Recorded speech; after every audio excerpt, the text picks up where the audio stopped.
Welcome back. اور مجھے اچھی طرح سے یاد ہے کہ 2 سال پہلے جب ویٹ سپورٹ پرائس کو ختم کر دیا گیا، ہٹایا گیا، ظاہر آئی ایم ایف کی ایک ریکوائرمنٹ تھی، تو حکومت کی طرف سے اور ہمارے جو کچھ بک لرنڈ فری مارکیٹ اکانومسٹ ہیں ان کا کہنا تھا کہ سر یہی طریقہ ہوتا ہے، دنیا بھر میں ایسے ہی ہوتا ہے، پاکستان میں بھی ایسے ہی ہونا چاہیے اور اس سے ہی ترقی ہوگی، اس سے ہی تبدیلی آئے گی.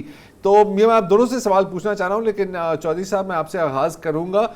آپ سپورٹ پرائس تو ہٹا دی، لیکن جو متبادل سسٹم ہے جس کو فری مارکیٹ سسٹم کیا جاتا ہے وہ فری کسی بھی حد مطلب فری تو وہ بالکل ہی نہیں ہے. تو اس پالیسی سے کون مستفید ہوئے ہیں آپ کی نظر میں؟ جی، اس پالیسی کو اگر تھوڑا سا گہرائی میں دیکھا جائے نا تو صرف جو درمیان میں مڈل مین ہے یا سمجھ لیں کمیشن مافیا ہے، صرف وہ مستفید ہوئے ہیں. کہ جیسے انہوں نے اس بار انہوں نے 35 روپے ریٹ کیا، لیکن چونکہ باردانہ نہیں دیا تو مارکیٹ میں یعنی عام اس وقت منڈیوں میں ریٹ اس کا 3000 روپے رہا، صرف باردانہ نہ دینے کی وجہ سے.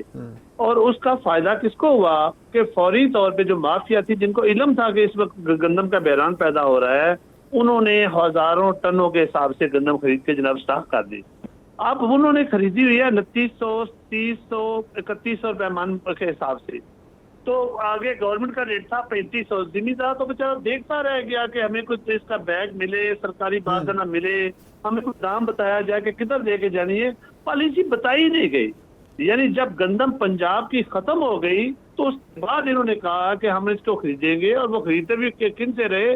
وہ بھی برائے نام ان لوگوں سے کہ جنہوں نے سٹاک کی ہوئی تھی ان سے کچھ لے کے، تاکہ سرکاری گوداموں میں یہ ہم ریکارڈ میں پوری کر دیں کہ جناب ہم نے اتنی گندم خریدی ہے. حقیقت میں انہوں نے کچھ بھی نہیں خریدا. ہماری منڈیوں میں، پنجاب کی بات کر رہا ہوں، پنجاب کی کسی منڈی میں انہوں نے باردانہ بر وقت دیے ہی نہیں، تو کسان کی گندم ان کے پاس جانی کیسے تھے؟ یہ فائدہ اٹھایا ہے جی ان کے جو خاص نمائندے حکومت کے، خاص نمائندے اور خاص بندے ہیں اور خاص جو طبقات ہیں، صرف انہوں نے فائدہ اٹھایا ہے جنہوں نے اس کو سٹاک کیا ہے. اور اب وہی مارکیٹ میں گندم 4500 4000 کے ارد گرد وہ جا رہی ہے، اور ابھی بھی وہ نہیں بیچ رہے، وہ بعد نہیں نکال. وہ انتظار میں ہے کہ اب جو گورنمنٹ نے پالیسی بنائی ہے، جب یہ 5500 6000 روپے مان دیا جائے گی اس وقت وہ باہر نکالیں گے. تو یہ تو ان کی غلط پالیسی کی وجہ سے سارا بحران پیدا ہوا ہے نا.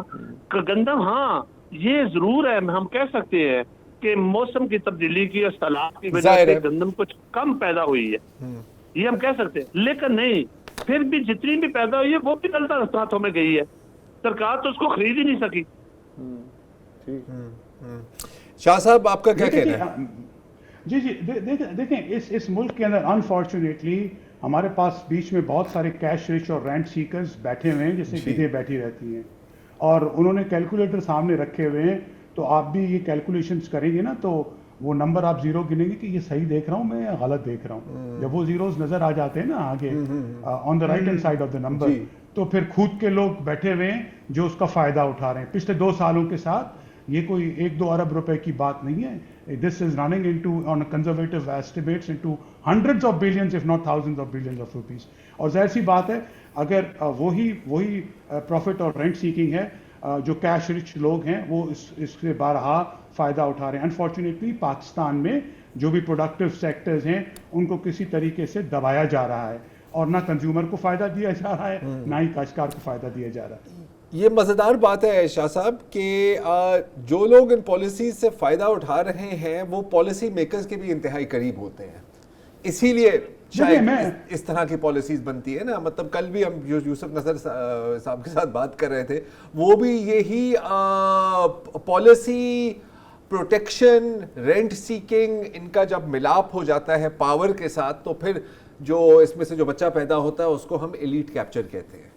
ایسا ہی ہے شاہ صاحب؟ وہ اب ایک زومبی ہو گیا. اس زومبی کو مارنا جو ہے نا جی بہت اس ملک کے لیے بہت بڑا چیلنج ہے. جو بھی ہمیں اکنامک لیسنز آ کے دیتے ہیں تو سب سے پہلے اگر ان کو کوئی قدم اٹھانا ہے تو وہ ان کے اگینسٹ اٹھا لیں. چلیں یہ تو گفتگو ہے جو اکانومسٹ کریں اور جو زیادہ سمجھتے ہیں اس چیزوں کو سمجھیں. ہمارا تو کہنا یہ ہے ایک سادہ الفاظ میں، آج سرکار کہہ رہی ہے ہم 1 ملین ٹنز امپورٹ کر رہے ہیں. کیا غلط تھا کہ اگر یہ 1 ملین ٹنز گروور سے خرید لی جاتی آج اور وہ گندم سرکار لے کے آ جاتی بازار میں تو کیا بازار سٹیبلائز نہیں ہو جاتی؟ اور اگر پھر امپورٹ کرنے کا فیصلہ بھی ہوتا تو تسلی کے ساتھ بیٹھ کے ایک ریٹ ہوتا 4,000 روپے، چلے مان لیں 3500 سے زیادہ ہوتا جو رکھ رہے ہیں تو وہ 4,000 ہوتا، 3800 ہوتا، 4100 ہوتا تو وہ تب کر لیتے۔ ابھی کیا بات ان کو خیال میں آ گیا؟ دیکھیں سندھ میں کہا کہ اس سال ہم گندم خریدیں گے، ایک سال پہلے کو ایک سبق سکھا رہے تھے، اب کہہ رہے تھے خریدیں گے، اور نے 1 ملین ٹن گندم خریدی۔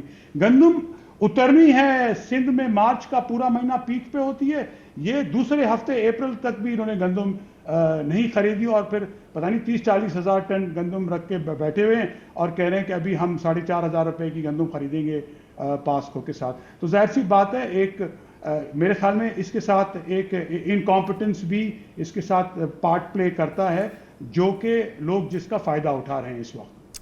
ٹھیک ہے چودھری صاحب، شاہ صاحب، آپ دونوں کا بہت بہت شکریہ۔ ایگزٹ میں بس اتنا بتانا چاہ رہا ہوں کہ اگر ہم پچھلے 5 سالوں کا حساب لگائیں تو 21 اور 22 میں 2.2 ملین ٹن ہم نے امپورٹ کی، 22 اور 23 میں 2.7 ملین ٹن، 2023 اور 24 میں ہم نے ریکارڈ قائم کیا کہ تقریباً 3.5 ملین ٹن۔ یہ بہت بڑے اسکینڈل کا سال تھا، آپ کو یاد ہوگا۔ اور صرف پچھلے سال 2024-2025 میں آفیشیلی تقریباً 0 امپورٹ ہوا تھا، لیکن یہ جو ابھی باتیں ہو رہی ہیں یہاں پر، پچھلے سال بھی ہمیں یہی دیکھنے کو ملا کہ پالیسی میں حد کی کنفیوژن رہی، پروکیورمنٹ میں بھی حد کی کنفیوژن رہی، اور جب ہونے بھی لگا تو پھر پتہ لگا کہ بردانہ مارکیٹ میں شارٹ ہے۔